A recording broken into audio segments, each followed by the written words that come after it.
Alright, hello and welcome to part 10. Last episode I'm doing for the day. I promise this time. Anyway, I was talking about Doctor Who. And these audio adventures. They're basically like radio. It's like if someone had recorded an episode of the TV show and played it, just the audio. That's basically what it's like. But you have to figure out what's going on without the visual stimuli. So they've got to put a greater emphasis on voice and sounds and so forth, and that makes the show very interesting. They can do stuff that you really wouldn't expect them to do.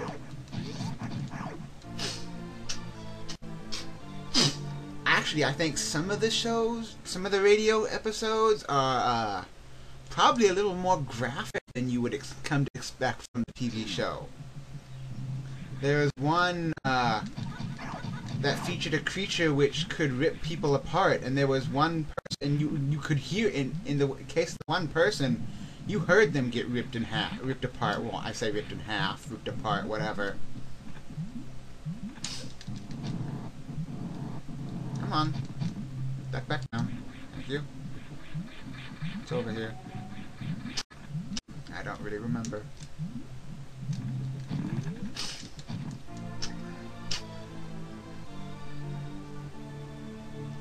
I'm probably going to run into some speed booster stuff, so I should probably just head back anyway before I get too far into here.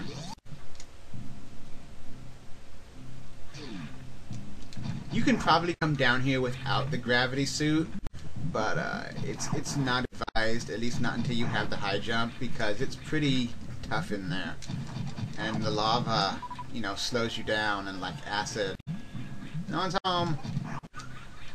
And, how did I get back out of here? I think I gotta go this way. I hate that one ring sound. It's so loud. And there's no one home, and I'm not answering the phone. I think the answer machine picked it up.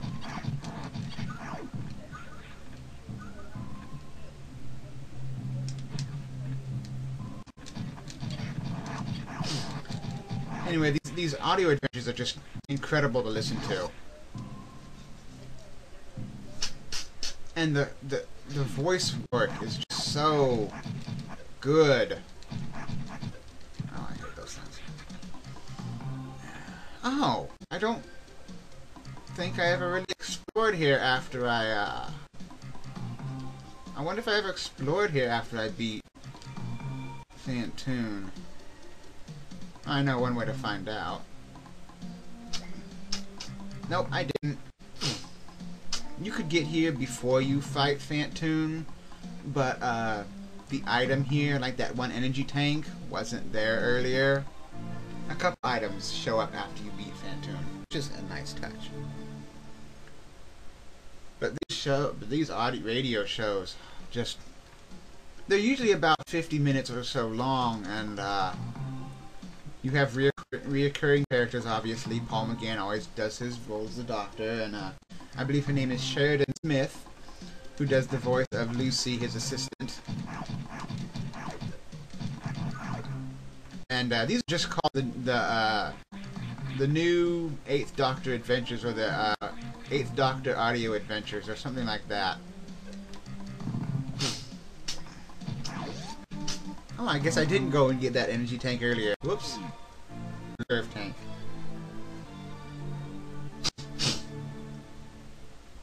And they're just wonderful to listen to. It's just so vivid. And as I said, some of the episodes can be very graphic, but what is nice is that you get these incredible stories featuring iconic characters and villains, and you don't have nearly the cost. And I honestly think that American shows America should start realizing that there's a huge, genre out there that they could be exploring, and they're not. Many unabridged books, many BBC or British books that have audio books or radio dramas that are on cassette or CD, you'd be very hard pressed to find them out here in the United States. Some of Douglas Adams' work, for instance, probably wouldn't find hardly any of them out here. Well, you might find them at the library, but I'd say you probably wouldn't find them for sale.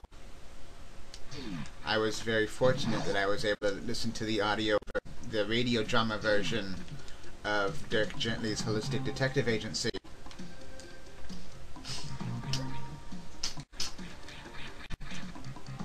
I finish this one? Yeah, I believe I did. Let's just double check, shall we? And that was a very good radio drama. I say radio drama, I mean, radio show, whatever. Whatever you want to call it, they're very good.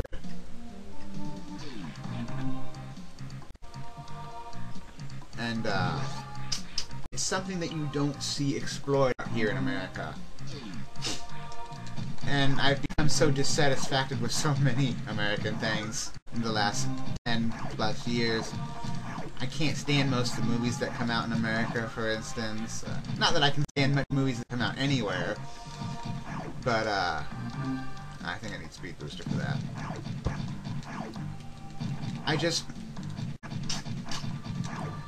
I've become so disenchanted, so dissatisfied with a lot of what I've seen these last few years.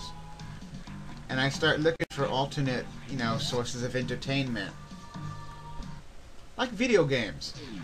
I can't stand most of the video games that are coming out today. And so I've been turning more and more to computer games. Either older computer games from good old gamers, great source of classic video games, like Phantasmagoria or King's Quest, or lesser known games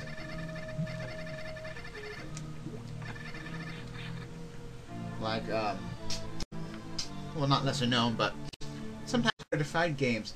I got Fallout trilogy, the original Fallout trilogy there, for relatively cheap.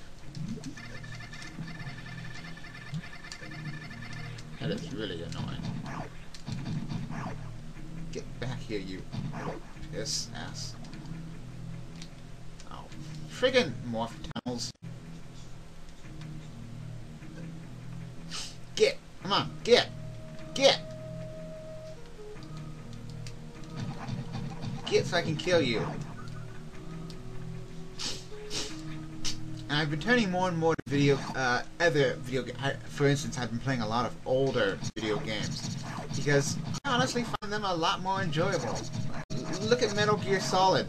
The first game, excellent game. Good story. Not too far-fetched. Well voiced. The controls were pretty good. Then you got the second one. And what happened? It was like Hideo Kojima suddenly discovered that, oh my god, you could tell this like an anime. And the storyline got all contorted and convoluted, and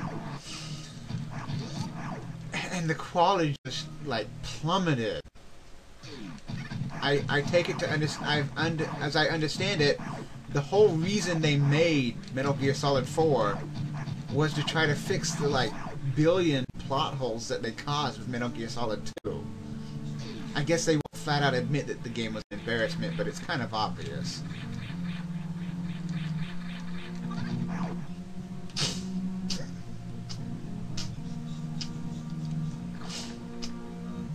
Now there's a little thing here. Sometimes you can get stuck in morph ball form. Hopefully that won't happen to me.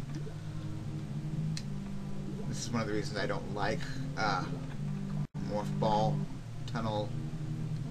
Those things that prevent you from unfolding. Anyway, I want to hit up.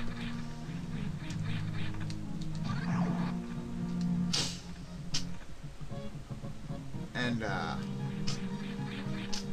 Final Fantasy is another good example. The newer Final Fantasy games have just been a complete disappointment for me.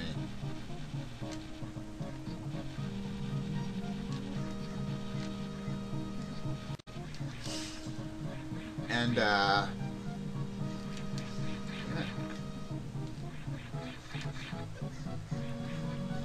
oh, wait a minute. I forgot an item I wanted to get. Get back here. Come on. I'm not gonna get myself hit again. There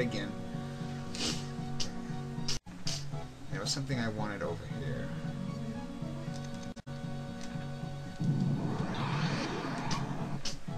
I didn't mean to do that. And, but yeah, Final Fantasy. 10 was an interesting experiment, but I think it failed on some levels. Partly because they didn't know how to end it or something, I guess. I know that the main reason that 10-2 got made was to make up for the fact that, oops, we goofed. Come on. How do I do this? I know there's a way to do it.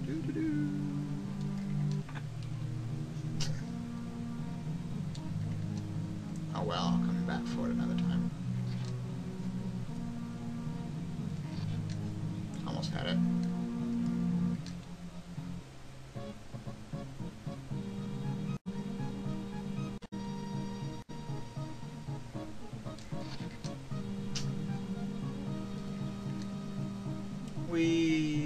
Wasting time.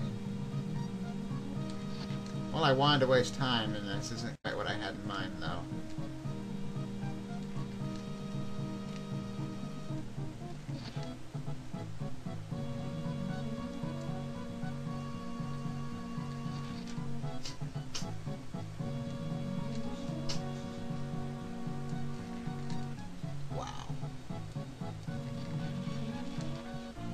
I will say that's one of the stupider puzzles in this game.